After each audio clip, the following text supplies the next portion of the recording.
नमस्कार, the wire में आपका स्वागत है। मैं हूं आरफा खानम शेरवानी। अब इस तरह के हालात देश में फिलहाल नजर आ रहे हैं कि ऐसा लगता है कि 20 साल 25 साल पुरानी कहानी वापस आ गई है। वो 90 का दशक जब हर जगह दंगे और बलवे नजर आते थे, जलती हुई कारें, जलते हुए घर, शरणार्थी अपने ही देश में बने हुए लोग फिर से वापस वो पुरानी यादें, वो पुरानी कड़वी यादें जो भारत के इतिहास में, भारत के लोकतंत्र के दामन पर एक बदनुमा दाग हैं। जी हाँ, मैं दंगों का जिक्र कर रही हूँ।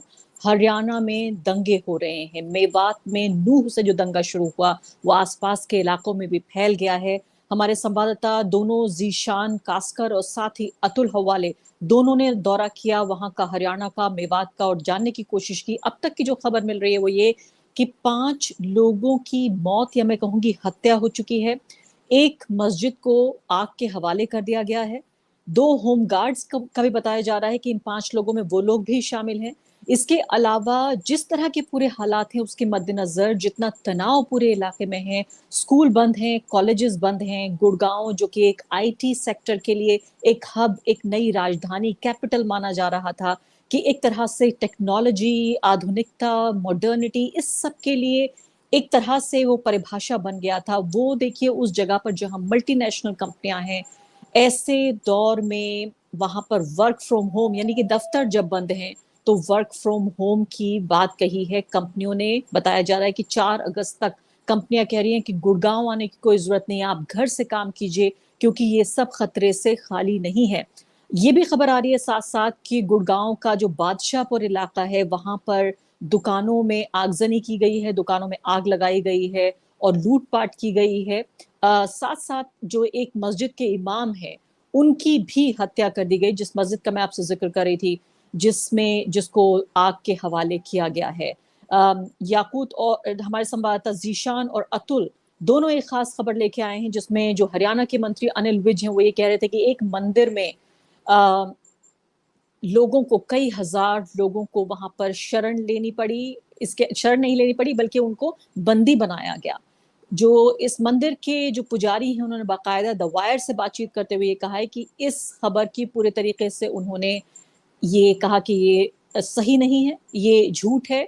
लोग वहां पर, चूंकि सावन का महीना है इसलिए लोग वहां पर पूजा पाठ के लिए आए हुए थे और हालात खराब थे, इसलिए वो लोग मंदिर में आकर बैठ गए, या मंदिर में उन्होंने अपने को ज्यादा सुरक्षित समझा। लेकिन जिस तरीके से बंदी बना लेने की या हॉस्टेज बना लेने की जो खबर खासकर हरियाणा के मंत्री कह रहे हैं, वो उसको लेकर उन्होंने कहा कि इस सब खबर में सच्चाई नहीं है। मैं चलना चाहूंगी अपने संवाददाताओं के पास, अतुल और जीशान के पास, और खासकर जो एक मद्देनजर इस बात के कि ये वही इलाका है जहां पर नासिर और जुनैद, ये दो दोनों व्यक्ति थे जो कि चरवाहे थे, या मैं कहूंगी जानवरों का काम करते थे, उनको खरीदना बेचना, ये तमाम आप जानते हैं कि मेओ समुदाय है, ये मेवात और हरियाणा का ये पूरा रीजन है। यहाँ हिंदू मुसलमान तमाम लोगों का यही काम है, जानवरों का पालन पोषण, उन्हें बेचना खरीदना, यही उनका कारोबार है।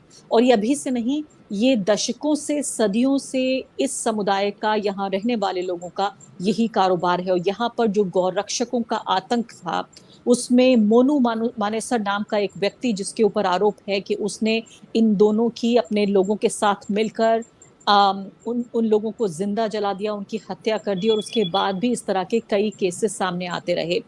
सबसे पहले जीशान, मैं आपसे जानना चाहूंगी, जिस यात्रा के बारे में बार बार जिक्र हो रहा है, मैं पढ़ रही थी कि ये यात्रा ऐसा नहीं है कि पहली बार निकली है, ये यात्रा कई सालों से निकलती रही है। इस साल ऐसा क्या हुआ? इसमें मोनू मानेसर और जो एक व्यक्ति बिट्टू बजरंगी शायद नाम बताया जा रहा है, उस इन या दोनों का क्या रोल है?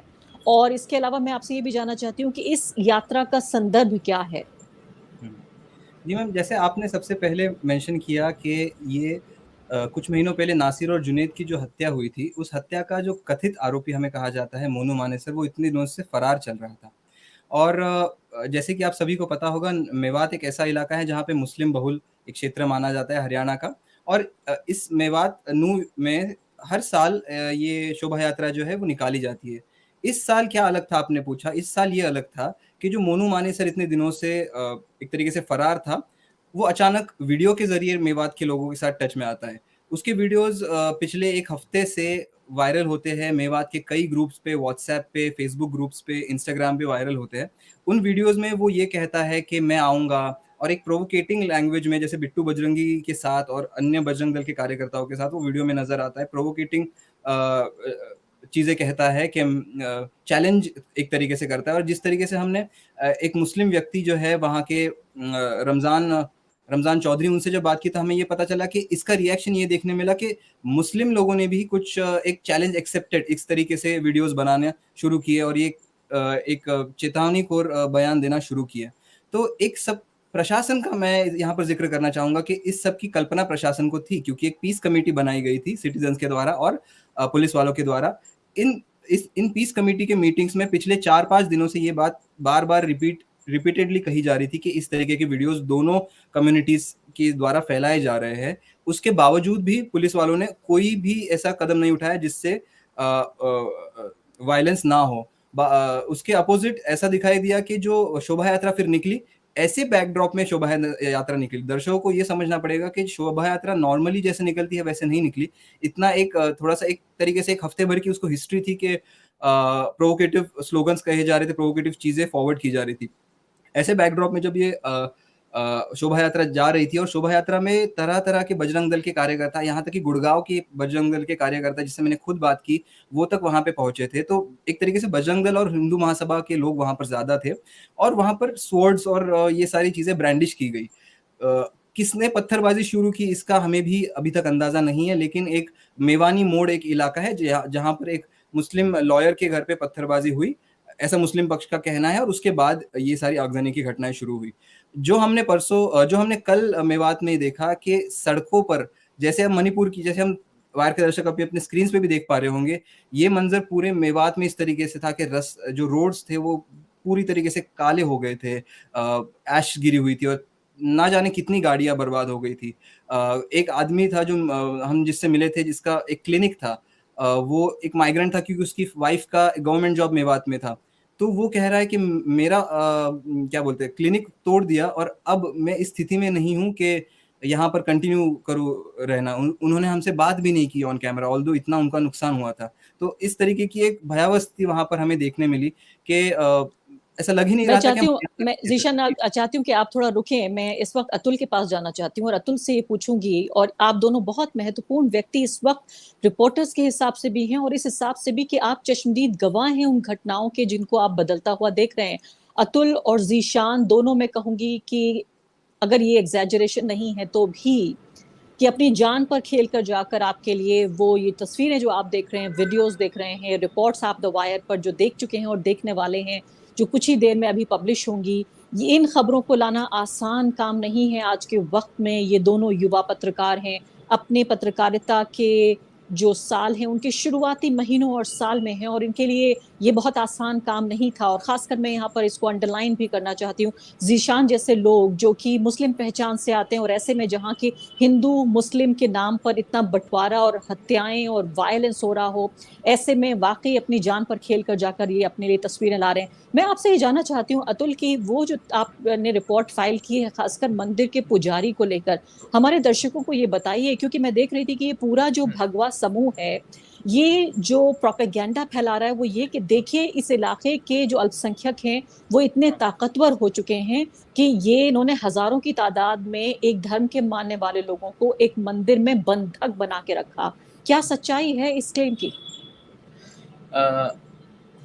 पहले तो मैं आपको बता दूं और पूरे वायर के दर्शकों को ये बताना चाहता हूँ कि जो यात्रा निकाली गई थी वो पिछले कई सालों से जो नूह है वहां से वो यात्रा जाती है। लेकिन पिछले साल एक इंसिडेंट हुआ था इसी यात्रा में कि एक मजार को वहां पर गिराया गया था। ऐसे कुछ स्थानीय लोग जो थे उन्होंने हमें बताया। हमने जब स्थानीय लोगों से बात की तो एक पर्टिकुलर एंगल आता है कि पिछले साल भी ऐसी कुछ मज़ारों पर हमला हुआ था, तो इस साल प्रशासन ने अपनी पूरी फोर्स क्यों नहीं लगाई ये यात्रा के दौरान।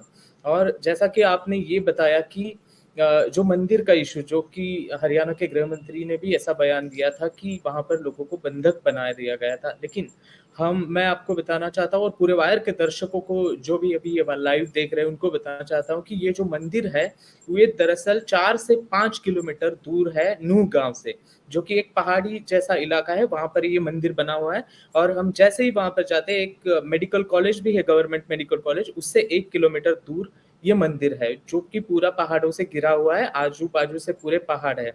तो एक चीज़ तो ये है यहाँ पर कि वहाँ तक 2 या 3 हज़ार लोग मंदिर को घेर नहीं सकते। जैसे कि आप अभी देख सकते हो स्क्रीन पर अपने कि ये मंदिर का एंट्रेंस एरिया है और यहाँ पर कल हम जब यहाँ पर पहुँचे तो वहाँ पर पूरा पुलिस फ़ोर्स वहाँ पर तैनात थी। और जब हमने पुजारी जो थे उनसे बात की तो हमने उनसे पूछा कि दरअसल क्या हुआ था उस दिन? तो उन्होंने बोला कि जो लोग थे यहाँ पर यात्रा के लिए आए थे वो अंदर रुके हुए थे, ना कि उनको किसी ने बंधक बनाया गया था। मैंने पूछा उनसे कि बंधक बनाना और शरण में आना इसमें क्या फ़र्क है? तो उन्होंने बोला कि ये सब लोग थे, वो बाहर के हालात थोड़े से खराब थे, मतलब मंदिर का जो एंट्रेंस एरिया है वहाँ का बाहर के हालात थोड़े से खराब थे, इसलिए ये लोग अंदर आकर रुके हुए थे, ना कि उनको किसी ने बंधक बनाया गया था। और लोगों ने ऐसा रूमर्स फैलाए कि 2500 या 3000 लोगों को वहाँ पर बंधक बनाया गया है। जैसे कि आप देख सकते हो पूरा एरिया पहाड़ों से घिरा हुआ है, पूरा पहाड़ी का एरिया है और वहाँ तक 2 या 3 हज़ार लोग आना तकरीबन इम्पॉसिबल है वहाँ तक पहुँचना, क्योंकि ये मंदिर जो है वो नूह गाँव से 4 या 5 किलोमीटर दूर है और वहाँ से ही ये नूह का जो एरिया है, वहाँ से ये यात्रा वो मंदिर गई थी और वहाँ से वो रिटर्न आने वाली यात्रा थी। और वहाँ से ही ये जब हिंसक झड़प शुरू हो गई तो श्रद्धालु थे वो मंदिर में अंदर जाकर बसे। आप ऐसे देख सकते हो कि बाहर आने के लिए वहाँ पर कोई रास्ता नहीं है, कोई एरिया नहीं है जहाँ से लोग बाहर आए, क्योंकि चारों तरफ से जो है वो पहाड़ घिरे हुए हैं। और वहाँ से ऐसे रूमर्स फैलाए गए कि वहाँ पर लोग अंदर उनको बंधक बनाया गया, ताकि आप स्क्रीन पर भी देख सकते हो कि उनको वहाँ पर बंधक नहीं बनाया गया था। तो यही पे सच्चाई है कि वहाँ पर लोगों को बंधक नहीं बनाया गया था, वो वहाँ पर अंदर रुके हुए थे। मैं अपने सहयोगी शेखर से अनुरोध करूंगी कि अगर उन्हें ये जो जिस स्टेटमेंट का जिक्र कर रहे हैं, जिस बयान का जिक्र अतुल कर रहे हैं, दीपक शर्मा शायद नाम बताया उन हाँ, हाँ, पुजारी का, वही। अगर अगर उनका बयान वीडियो में हमें मिल सके जब हम बातचीत करें तो बहुत अच्छा रहेगा। इस दौरान जीशान, मैं आपसे ये समझना चाहती हूँ और मैं दर्शकों को ये बताना चाहती हूँ कि जीशान और अतुल दोनों की वीडियो रिपोर्ट्स आप द वायर पर देखिए। सच्चाई जानने के लिए आप राजनीति के किसी भी मोड़ पे खड़े हो, किसी भी पक्ष को आप ले रहे हो, आपका धर्म जो भी हो, आपका हक है सच्चाई जानना। द वायर पर मैंने कहा कि तमाम तरह के खतरे मोल लेकर हमारे रिपोर्टर्स कम संसाधनों के बावजूद भी आप तक सच्चाई लाने की कोशिश करते हैं हमेशा, चाहे मणिपुर हो, उत्तर प्रदेश हो, हरियाणा हो या कोई भी इस तरह का घटनाक्रम हो जहां खासकर मैं कहूंगी ध्रुवीकरण करने की जो तमाम कोशिशें हो रही हैं। जीशान, मेरा खास कंसर्न ये है कि अभी हम देखते हैं कि भगवादारी समूहों का, क्योंकि उनको लगता है कि उनको सत्ता की नजदीकी है, सत्ता का सानिध्य है, तो वो बहुत मैं कहूंगी चढ़कर बोलते हैं और हथियारों का इस्तेमाल करते हैं। उनको लगता है पुलिस भी उनकी तरफ है। लेकिन जिस चीज ने मुझे बहुत फिक्रमंद कर दिया वो ये कि मैंने एक यूट्यूबर का वीडियो देखा जिसने कहा कि देखिए अब बहुत हो चुका, नासिर जुनैद जैसे लोग मारे जा रहे हैं, हमारे भाई मारे जा रहे हैं और ऐसे में हम खामोश नहीं बैठ सकते। हमारा कोई भी विश्वास पुलिस के ऊपर नहीं है, एडमिनिस्ट्रेशन हमारे खिलाफ हो चुका है, हमें खुद मामला अपने हाथ में लेना पड़ेगा। क्या इस तरह का सिर्फ ये एक व्यक्ति है जो यूट्यूबर है, या फिर आपको लगता है कि ऐसे और लोग हैं जो इस तरह की सोच से प्रभावित हैं या इस तरह की सोच से हमदर्दी रखते हैं? बिल्कुल मैम, जैसे पिछले कुछ महीनों से हरियाणा ही में स्पेसिफिकली अगर हम नूह और मेवात की बात करें तो कुछ ना कुछ घटनाएं घटती आ रही है। एक तरीके से बॉइलिंग पॉट पे था नूह, ऐसा कहने में गलत नहीं होगा। तो ऐसे स्थिति में, ऐसी परिस्थिति में अगर ऐसे वीडियोस अगर सामने आ रहे हैं कि लोग फ्रस्ट्रेट हो गए हैं, तो यहाँ पे कहीं ना कहीं प्रशासन की मैं इसको जिम्मेदार ठहराऊंगा, क्योंकि जो लोग, हम कल जितना भी घूमे वहाँ पर नूह में, तो कोई भी व्यक्ति हमसे बात करने में फ्री महसूस नहीं कर रहा था। अगर भले वो हिंदू हो या मुस्लिम हो, कहीं ना कहीं सबके मन में डर था, पता नहीं किस चीज़ का डर। तो जो ग्राउंड रिपोर्टिंग करते टाइम हमें भी एक डर सा सताने लग गया कि कहीं हम ना फंस जाए। लेकिन जो आपका सवाल था कि क्या निराशावादी सोच समाज में और सिर्फ एक आर क्रीप इन हो रही है कि, तो जी हाँ, मुझे ऐसा लग रहा है कि जो विश्वास है लोगों का सरकार के ऊपर और अपने प्रतिनिधि के ऊपर, वो कहीं ना कहीं कम होता दिख रहा है। लेकिन यहाँ पर मैं एक और चीज़ आपके सवाल से हटके पॉइंट आउट करना चाहूँगा, जो ज़्यादा अभी रिपोर्ट नहीं हो रहा, कि हरियाणा के जो जाट है, ये पंजाब के एक रिपोर्टर मेरे मित्र हैं, उनके द्वारा मुझे पता चला कि हरियाणा के जो जाट है वो बजरंग दल के समर्थन में आने से कतरा रहे हैं। उनको कहीं न कहीं बजरंग दल और जो बीजेपी से जुड़े संस्था है, उनको सपोर्ट करने में उनको कहीं न कहीं प्रॉब्लम है, बिकॉज़ जितना हमने इतिहास देखा फार्मर्स प्रोटेस्ट के टाइम पे और जाटों के खिलाफ जो रुख अपनाया था बीजेपी ने, तो कहीं न कहीं जाट इस पूरे हरियाणा के उसमें अगर इस पूरे घटना को कम्युनल होने से बचना है, तो वहाँ की जाट पॉपुलेशन पर भी बहुत कुछ निर्भर करता है कि अगर क्या वो बजरंग दल और इन सब ऐसे शरारती तत्वों के साथ जुड़ेंगे या नहीं जुड़ेंगे। लेकिन ओवरऑल पिक्चर तो यही है कि किसी भी धर्म का हो, लोगों में मुझे ये दिखा कि कहीं न कहीं पेशेंस लेवल बहुत कम हो चुका है।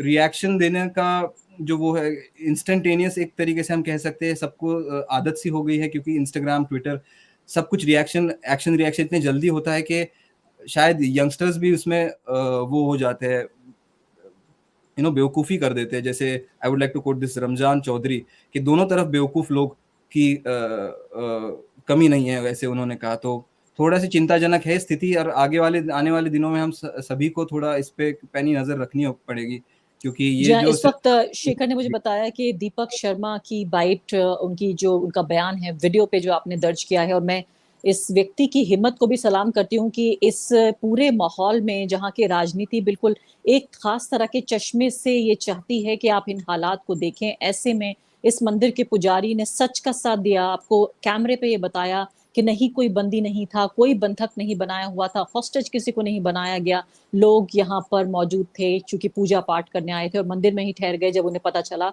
कि बाहर हालात ठीक नहीं हैं। मैं शेखर से कहूंगी कि इस वीडियो स्टेटमेंट को चलाएं।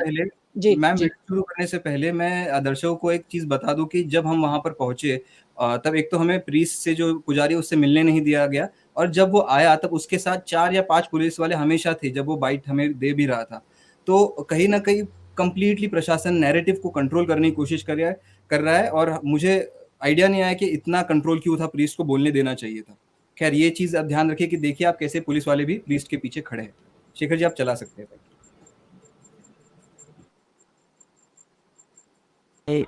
वक्त जनों का आना जाना लगा हुआ था, मंदिर में भजन वगैरह चल रहे थे, श्रद्धालु कभी आ जा रहे थे। लेकिन अचानक जैसे कि 3 बजे के करीब पता लगा कि बाहर माहौल ख़राब है, तो बाहर थोड़ा सा गोलीबारी वगैरह चल रही थी। इस पे कौन गोलीबारी कर रहा, कुछ पता है आप? ये इस बारे में तो हमें क्या पता कि हम तो पुजारी, हमारा कार्य तो अंदर पाठ पूजा करने का है। अब कौन थे कौन नहीं थे इस बारे में कोई जानकारी नहीं है हमें, और ये साची हाँ माहौल ख़राब था जी बार।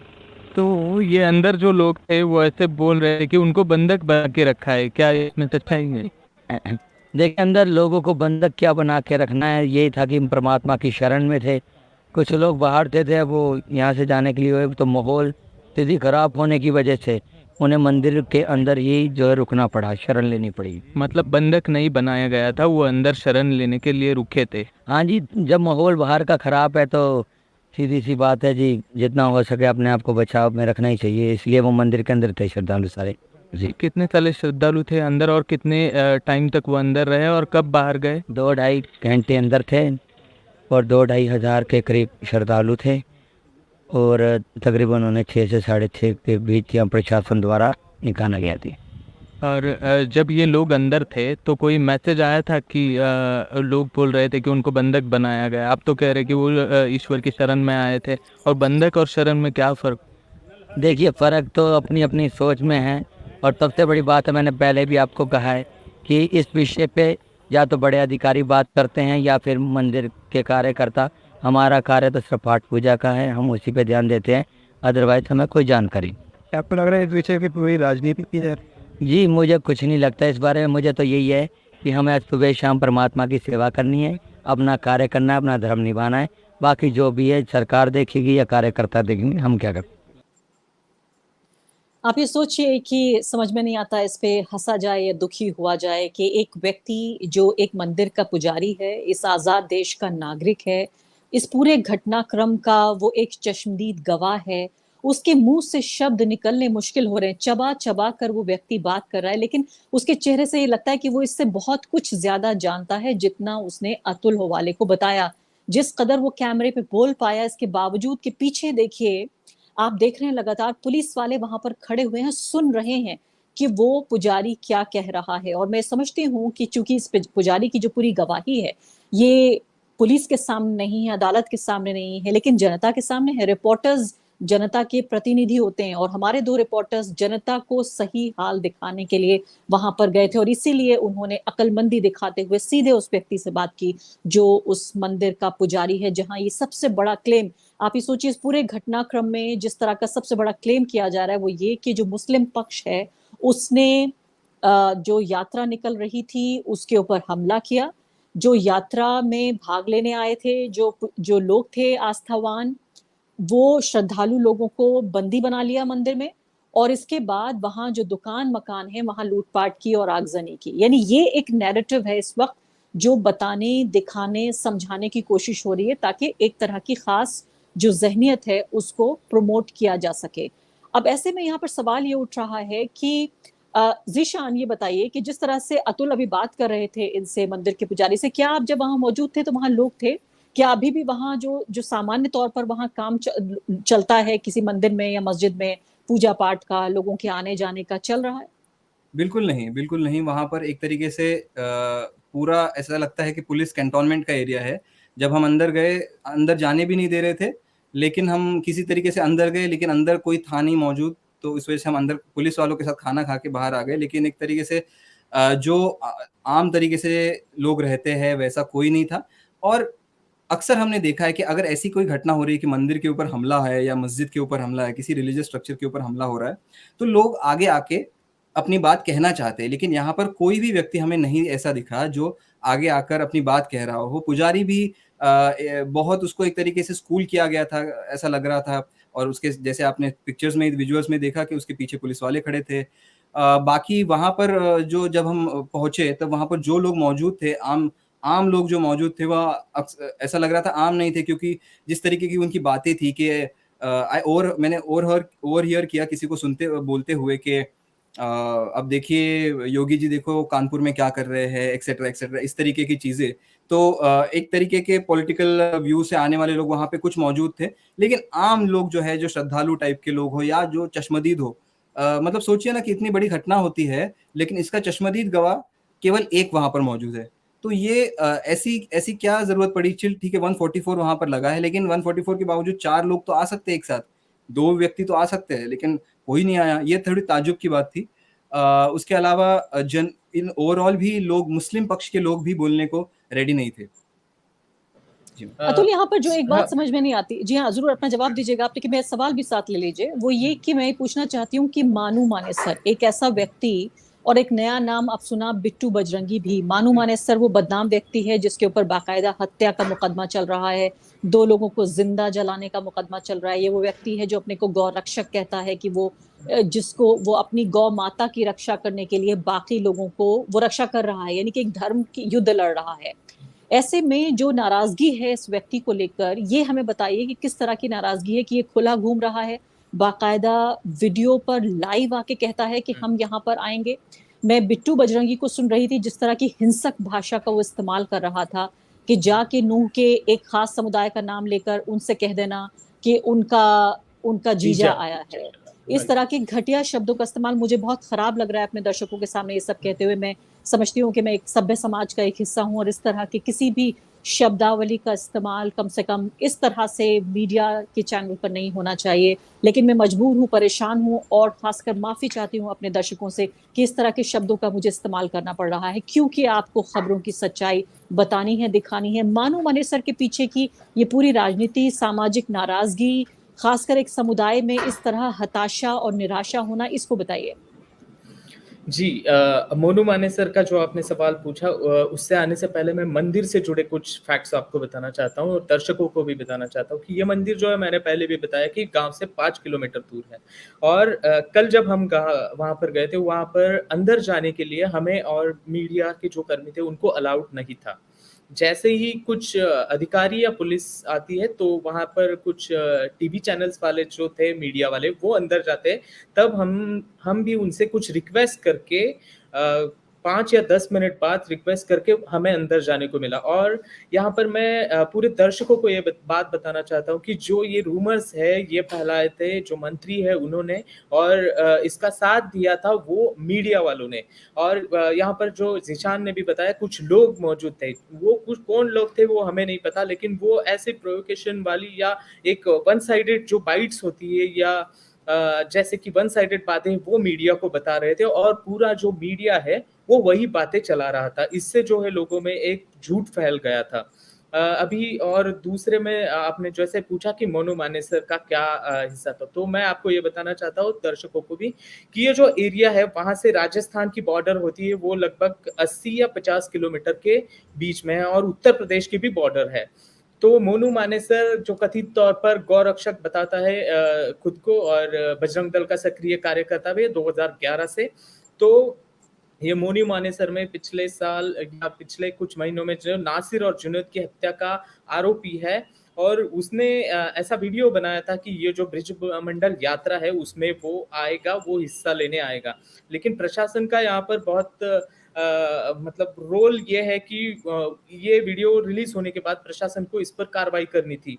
हम कल भी मैं यहाँ पर ये चीज पॉइंट आउट करना बहुत जरूरी है, क्योंकि कल जो डिस्ट्रिक्ट में एक मीटिंग हुई, वहां पर जो पुलिस ऑफिसर्स और जिलाधिकारी जो थे उन्होंने एक प्रेस कॉन्फ्रेंस की। तो मैंने उनसे सवाल पूछा था कि मोनू मानेसर का ये जो पूरा इंसिडेंट हुआ है, जो एफआईआर हुई है, उसमें मोनू मानेसर का नाम है क्या? तो उन्होंने बोला कि यहाँ पर मोनू मानेसर का नाम नहीं है। तो सवाल ये उठता है कि मोनू मानेसर का नाम क्यों नहीं है? क्योंकि देखिए कि ये पूरी जो घटना हुई है उसकी जड़ मोनू मानेसर और पिट्टू बजरंगी है। उनके वीडियोस फैलते हैं और उसके बाद ही ये घटना जैसे इरप्ट होती है, और पूरा हिंसाचार हो या पूरा नूह हो या हरियाणा, सभी जगह ये घटना फैलती है। लेकिन ये पूरे एफआईआर में अभी तक प्रशासन ने मोनू मानेसर का नाम एफआईआर में दर्ज नहीं किया है।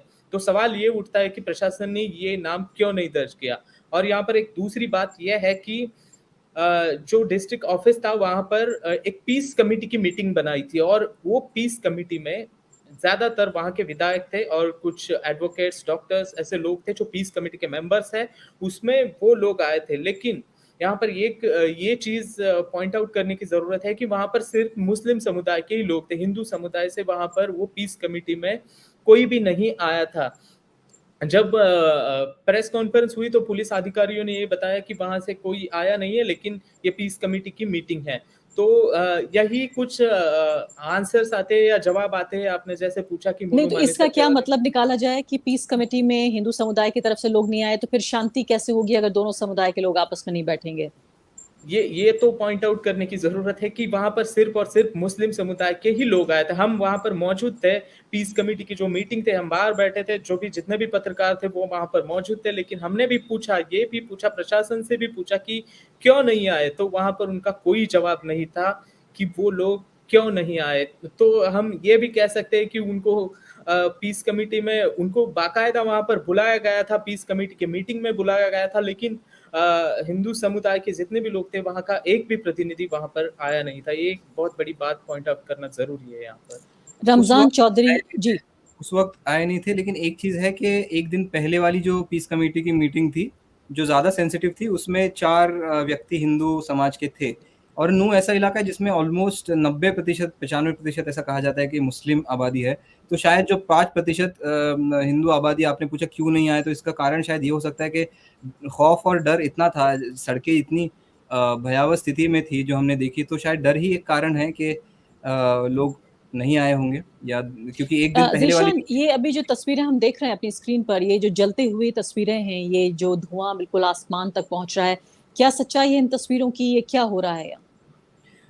बिल्कुल मैम, ये पहले हमने जब देखा कल सवेरे, जब हमने सारी पोस्ट देखे, तो हमें भी ऐसा लगा कि क्या है ये, एग्जैक्टली इतना है, एग्जैजरेटेड है। लेकिन मैं दर्शकों को ये कहना चाहूँगा कि बिल्कुल भी एग्जैजरेटेड नहीं है, बहुत मात्रा में आगजनी हुई है वहाँ पर नूह में। और इतनी, हम एक जगह पे गए थे जहाँ पे गाड़ियाँ रखी हुई थी, जितनी जली हुई गाड़ियाँ, तो उनको काउंट करना भी हमारे लिए एक पॉइंट का मुश्किल हो गया था। पुलिस का कहना है 80 गाड़ियाँ, बजरंग दल का कहना है 150 गाड़ियाँ।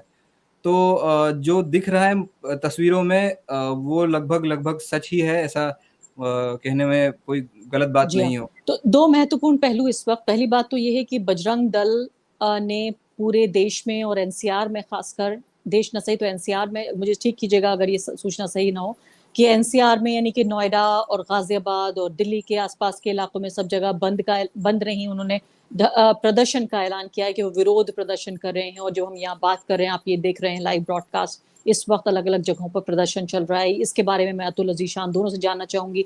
दूसरी महत्वपूर्ण बात जीशान से मैं ये भी समझना चाहती हूँ कि बार बार जो ये पत्थरबाजी का जो आरोप लग रहा है, पत्थरबाजी होते हुए हमने देखी भी है, तस्वीरें भी देखी हैं, इसकी सच्चाई भी हम आपसे जानने की कोशिश करेंगे। लेकिन उससे पहले रमजान चौधरी, जिनका जिक्र जीशान और अतुल दोनों ने किया है कि पीस कमेटी के वो मेंबर हैं, वहाँ की मेवात के जाने माने वो एक्टिविस्ट हैं, इससे पहले भी महिलाओं की शिक्षा वगैरह पे काम करते रहे हैं।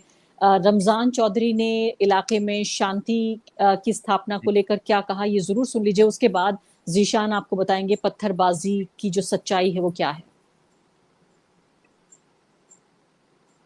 था चूंकि अशांति फैल गई थी, हुड़दंग मचा हुआ था, वो लोग वहाँ इकट्ठे हो गए, वो भी छुप गए होंगे। वहाँ कोई इस समुदाय की तरफ से, मुस्लिम समुदाय की तरफ से कोई नहीं था। पुलिस ने व्यवस्था बनाई थी कि वो एक ऐसी सेफ जगह है जहाँ पे उनको रखा जा सकता है। जब सारा हुड़दंग खत्म हो गया तो उनको सेफ रास्ते से, क्योंकि मेरे पास भी ऊपर से फोन आ रहे थे कि ऐसा है, क्योंकि गृह मंत्री ने बयान दे दिया था, लेकिन यहाँ पर व्यवस्था बनाकर उनको बाद में निकाल दिया गया है। वहाँ उनको जबरन रोका नहीं गया, बल्कि एक व्यवस्था के तहत उनको रखकर और आसानी रास्ता बनाकर सुरक्षित निश्चित करके उनको यहाँ से भेजा। तो आपको लगता है होम मिनिस्टर ने और मीडिया ने थोड़ा सा गैर जिम्मेदाराना बयान दिया, क्योंकि ऐसा लगा कि यहाँ पर इस तरीके का स्टेटमेंट ऐसा मालूम पड़ा, ऐसा इमेजिन किया हमने कि एक समुदाय ने दूसरे समुदाय को रोक के रखा है। नहीं, वो उस वक्त चूँकि हम मौजूद थे, फील्ड में थे, शांति मार्च निकाल रहे थे, हम कई रेस्क्यू ऑपरेशन में शामिल हैं, मौके पे मौजूद हैं, इसलिए चीज़ों को इस तरह से कहना, एक शुरू में चीज़ें हुई थी कि जो लोग इधर, कुछ लोग इधर थे, कुछ उधर हो गए मंदिर की तरफ, लेकिन बाद में पुलिस ने इंटरफियर करके सही से इधर भीड़ को खदेड़ दिया और वो मंदिर की तरफ चले गई, और बाद में उनकी सुरक्षा सुनिश्चित करके एक सेफ रूट बनाकर हमारे सामने उनको निकाला है। उनकी तस्वीरें हमारे पास है और पुलिस प्रशासन ही बेहतर जानता है।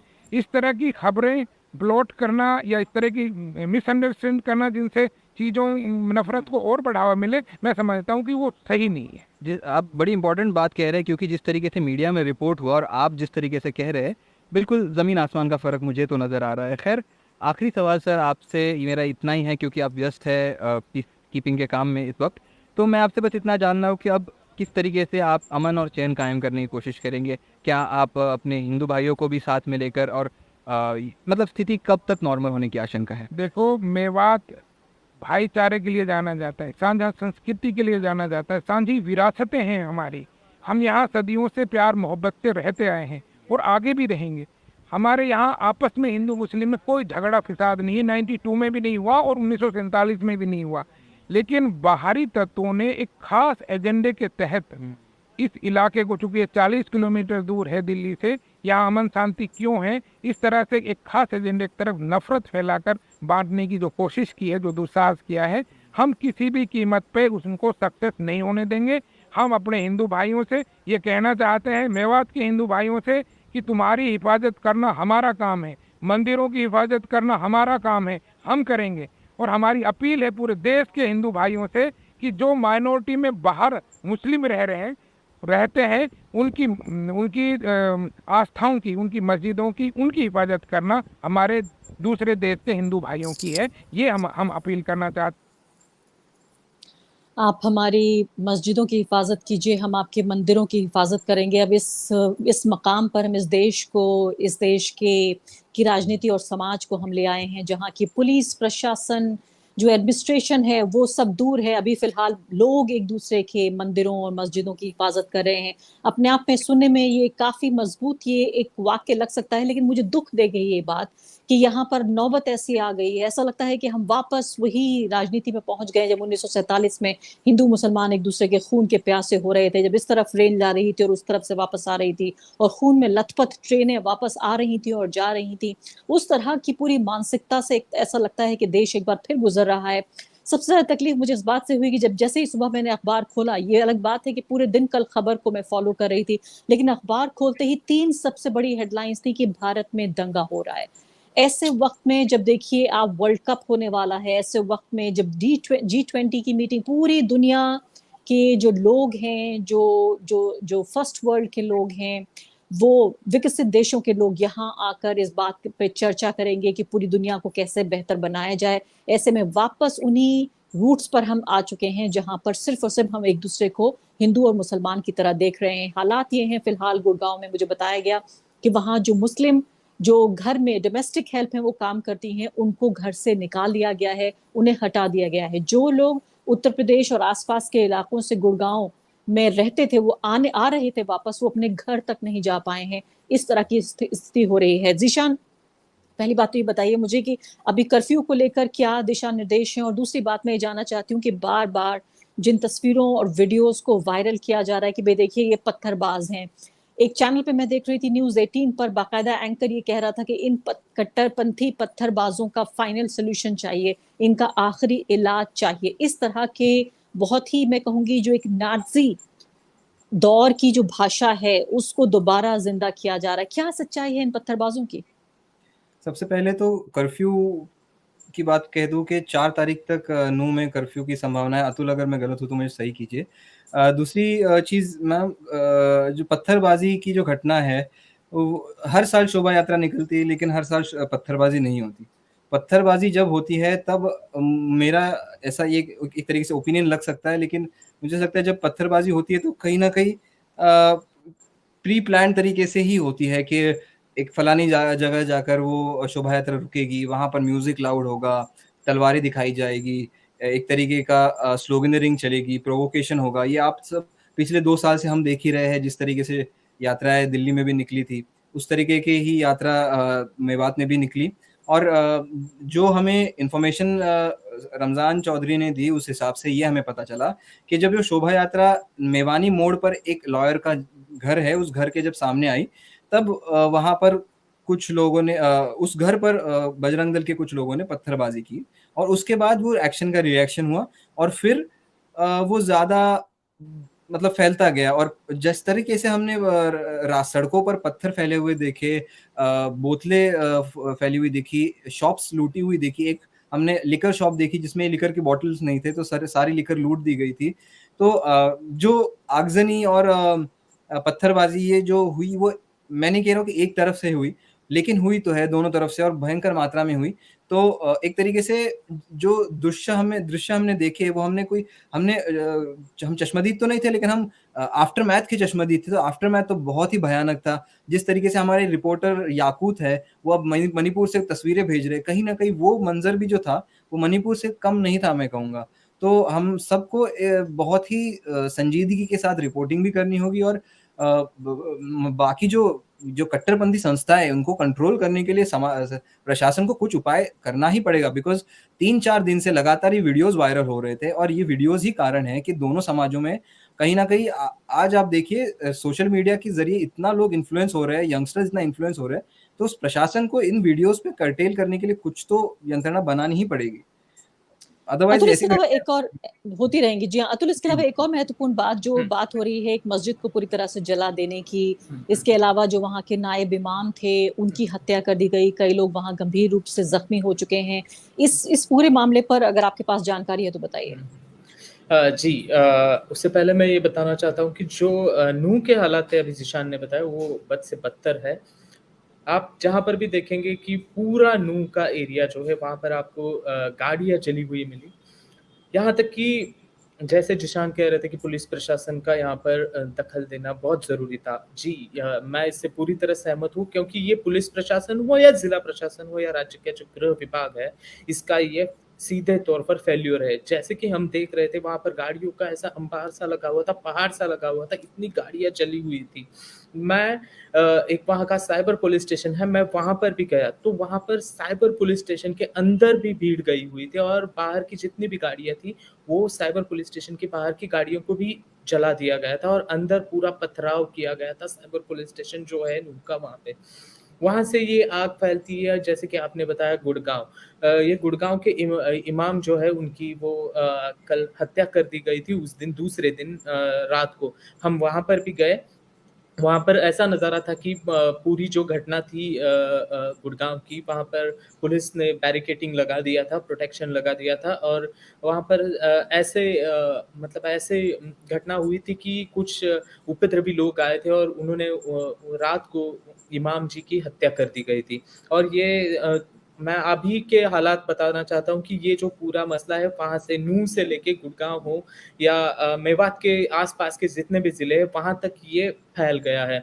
और प्रशासन इस पर रोक लगाना चाहती थी, तो वहाँ पर ही इसको रोक लग दिया जाता था, क्योंकि नूंह का जो इंटरनेट है, वो अभी तक शट डाउन है। तो प्रशासन को ये करना चाहिए था कि जितने भी वीडियोज़ वायरल हो रही है, उस पर रोक लगा दी जाती, तो ये जो मसला है वो नूंह से लेके अभी दिल्ली तक आ गया है, ये इतना नहीं फैलता। आज भी मैं आपने पहले ज़िक्र किया कि दिल्ली के कुछ एरियाज़ में बजरंग दल हो या विश्व हिंदू परिषद हो, वहाँ से भी एक्शन से रिएक्शंस आ रहे हैं, वो भी यहाँ पर प्रोटेस्ट जो है वो कर रहे हैं। और गुड़गाँव की तरफ चलते हैं तो वहाँ पर इमाम जी की हत्या कर दी गई है, और जितने भी मुस्लिम शॉप्स हैं, मैं यहाँ पर दोहराना चाहता हूँ कि मुस्लिम शॉप्स, उनको वहाँ पर जला दिया गया था।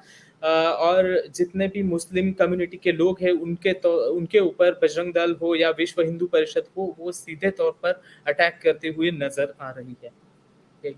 जी हाँ, और सबसे ज्यादा हास्यास्पद ये है कि अंग्रेजी में एक शब्द होता है ऑडेसिटी, कि आप ये देखिए कि किस तरीके से वीएचपी और बजरंग दल पहले वहां लोगों को उकसाना, फिर उसके बाद हिंसा में भाग लेना, और उसके बाद विरोध प्रदर्शन करने भी यही लोग आ गए हैं। मतलब सबसे ज्यादा हैरानी की और हास्यास्पद बात यह है कि किस तरीके से पूरा नैरेटिव ये बिल्ड करने की कोशिश हो रही है कि देखिए, पता नहीं चलता कि अग्रेसर कौन है और विक्टिम कौन है। इस पूरी कहानी में ये बताने की कोशिश हो रही है कि देखिए, नूह चूंकि यहाँ पर जो बहुसंख्यक है वो एक खास समुदाय के लोग हैं, महाअल्पसंख्यक जो हैं वही बहुसंख्यक हैं नूह में, और इसलिए यहाँ पर विक्टिम बनाया गया। ये पूरी जो कहानी बाकायदा हरियाणा के मंत्री के जरिए जो गढ़ी गई कि देखिए मंदिर में ये कई हजार लोगों को यहाँ बंदी बनाया गया। कई लोगों ने, जो भगवा समूह के लोग हैं, ट्विटर पर मैं देख रही थी कि देखिए ये वही है जो कश्मीरी पंडितों के साथ हुआ 90 के दशक में, कि उनको अपना घर छोड़ के भागना पड़ा, कैसे पुलिस के प्रोटेक्शन में ना यहाँ लोग मंदिर से निकल रहे हैं। और मैं सोच रही थी कि जो कुछ सहना पड़ा, जो जुल्म ज्यादती वहां पर कश्मीरी पंडितों को सहनी पड़ी, उनके उनके भी इस दुख को कितना छोटा कर रहे हैं ये लोग, कि यहाँ अपने सिर्फ पॉलिटिकल नैरेटिव को साबित करने के लिए, सिर्फ एक कहानी, झूठी कहानी को सच्चा बताने के लिए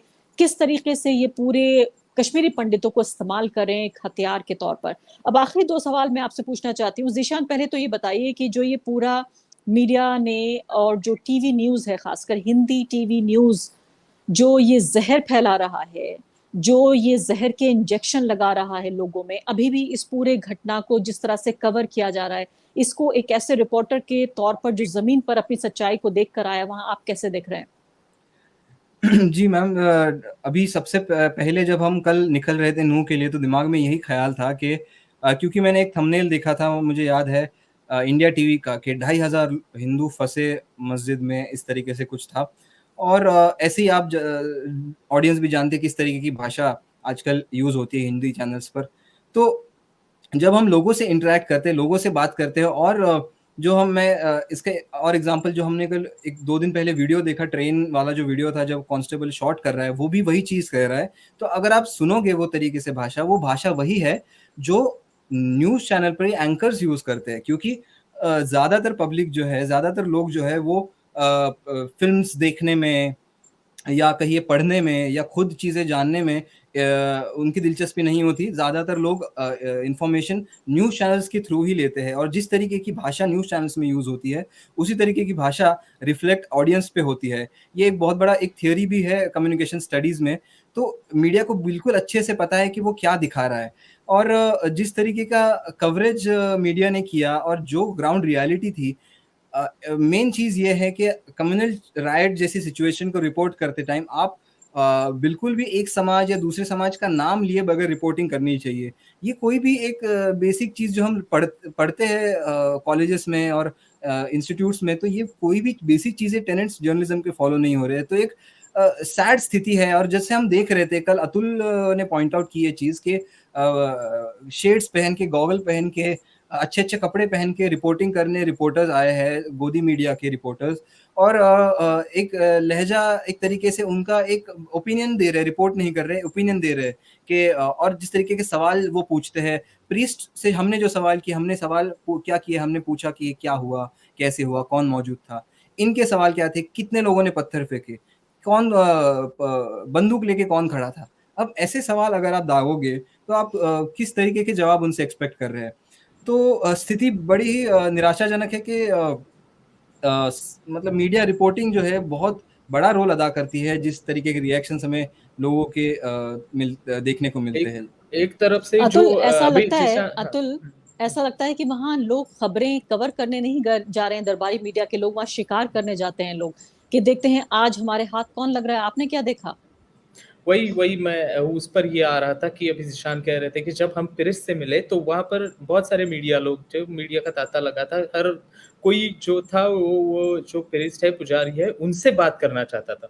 जिस तरह से हमने सवाल किए वैसे सवाल कोई दूसरा मीडिया कर्मी करता हुआ नज़र नहीं आ रहा। वो ऐसे पूछ रहे थे कि इससे और दंगा कैसे उत्पन्न हो या इससे और इस घटना को कैसे बढ़ाया दिया जाए। जैसे कि उनसे उनके सवाल ऐसे थे कि कितने लोग बाहर थे, कैसे बंदी बनाया गया था, कितने पत्थर फेंके गए, अंदर भगवान की मूर्ति को कुछ हो गया है क्या, कितने लोगों ने आप पर हमला किया, कैसे कैसे आप अपनी जान बचाकर भागे। ऐसे सवाल पूछ रहे थे, ना कि एक पर्टिकुलर जो जर्नलिज्म की जो भाषा होती है कि आप ऐसी जो राइट्स की जो न्यूज़ कवर करने चाहते हो तो कोई किसी समाज के ऊपर मतलब किसी समाज के ऊपर आप निशाना न साधते हुए एक न्यूट्रल जर्नलिज्म जो होती है वो वैसे लोग वहाँ पर कोई करता हुआ नजर नहीं आ रहा था। हमने जैसे भी हम एंटर करते हैं जैसे नू में, वहाँ पर ओबीस का तांता लगा हुआ था, हर कोई एक न्यूज़ चैनल्स के 2-2 3-3 रिपोर्टर्स वहाँ पर थे, लेकिन काम तो सिर्फ वो यही कर रहे थे कि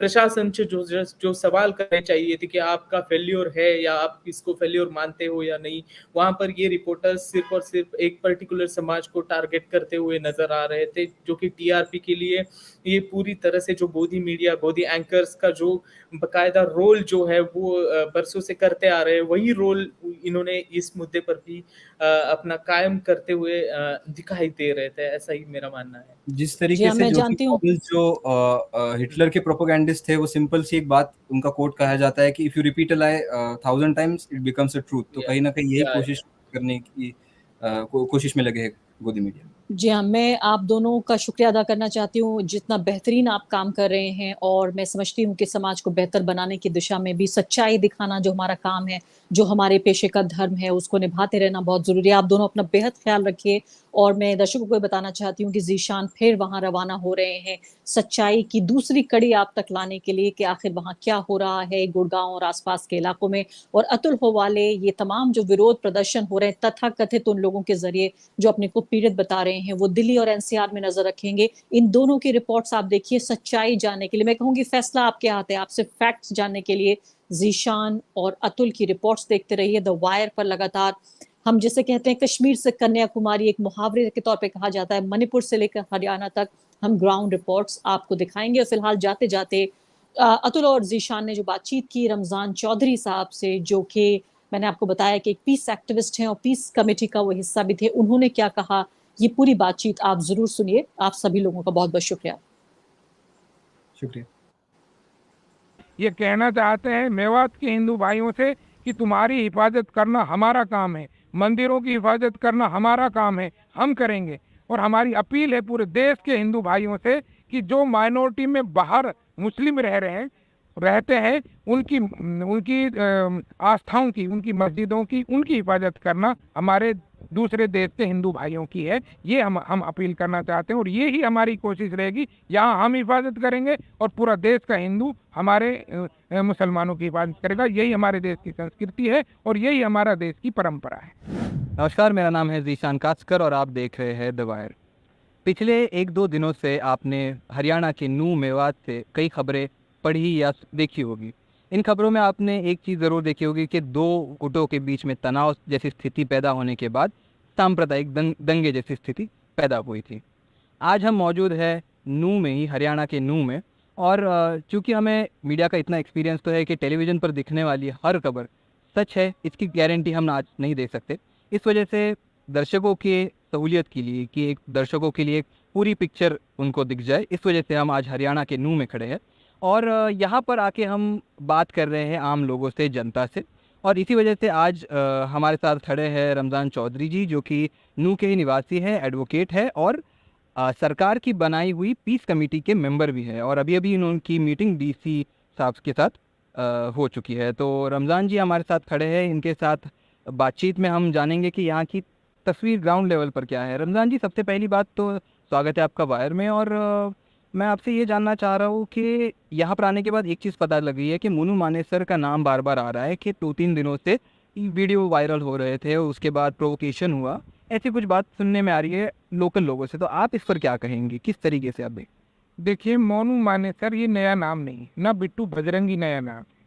और पहले से ही पुलिस के वांछित हैं, इनके ऊपर बहुत सारे मुकदमे, एक के पास फरीदाबाद में दर्ज हैं, एक के पास पटौदी में, गुड़गांव में और राजस्थान में, नूह में मर्डर कत्ल के मुकदमे दर्ज हैं और वो वांछित हैं।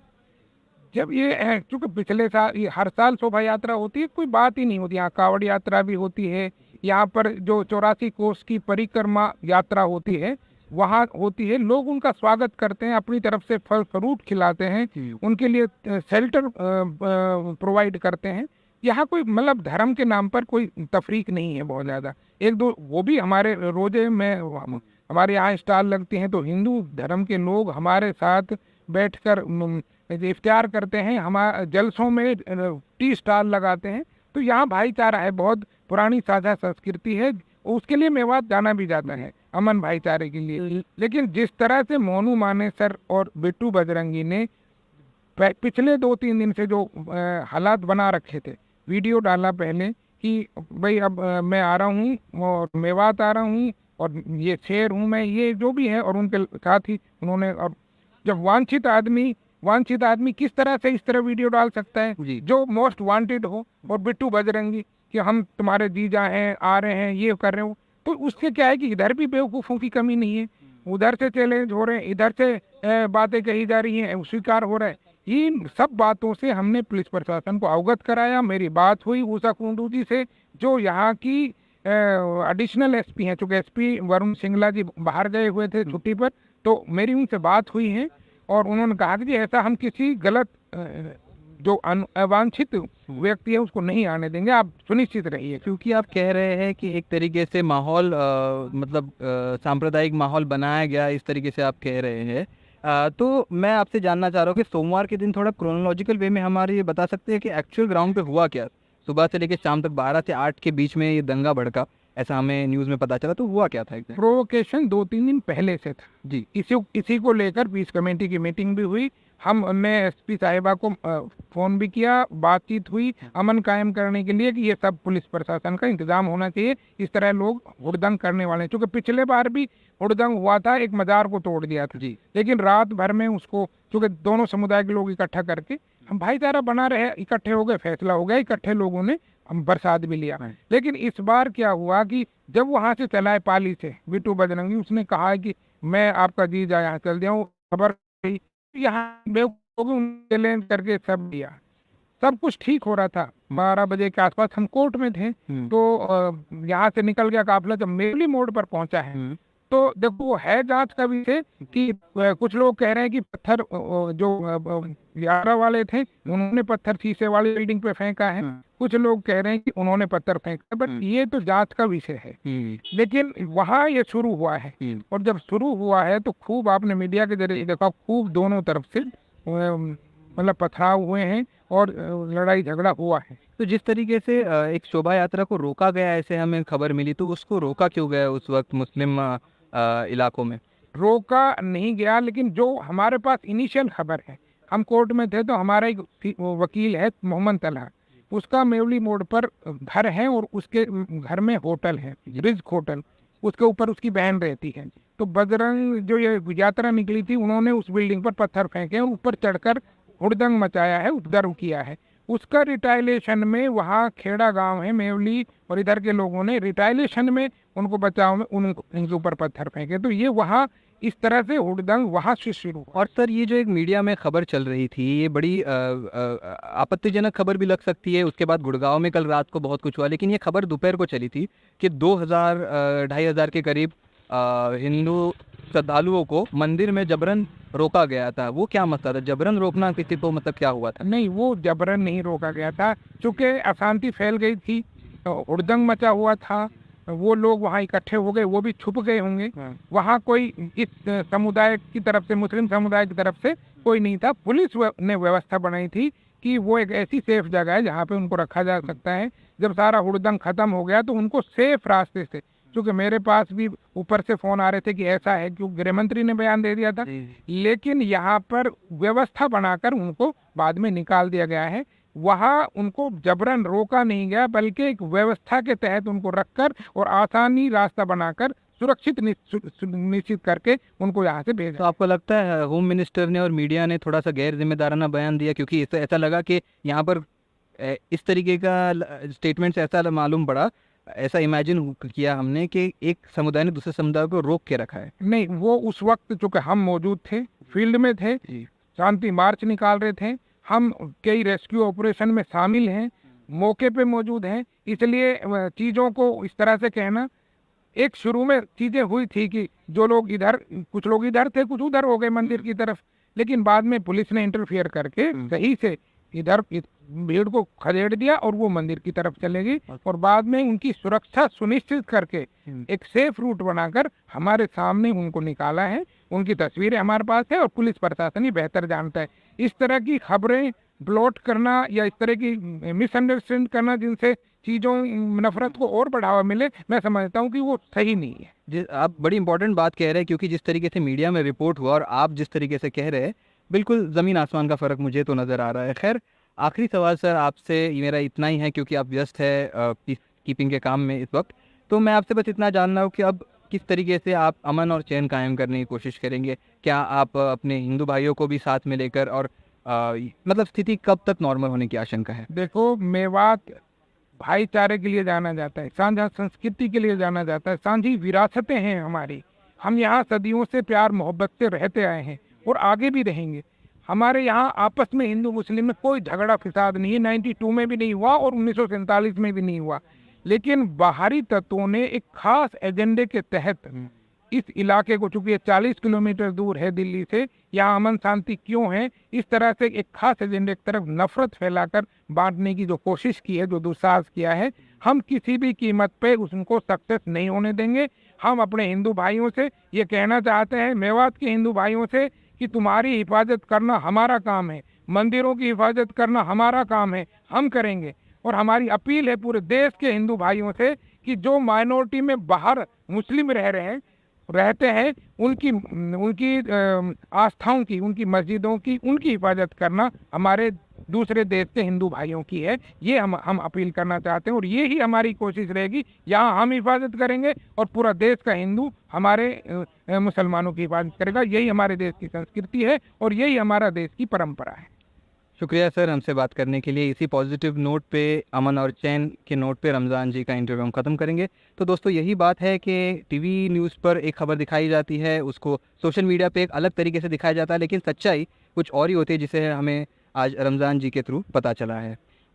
ऐसी तमाम और ख़बरों के लिए और ख़ास करके हरियाणा की और डिटेल कवरेज के लिए देखते रहे द वायर।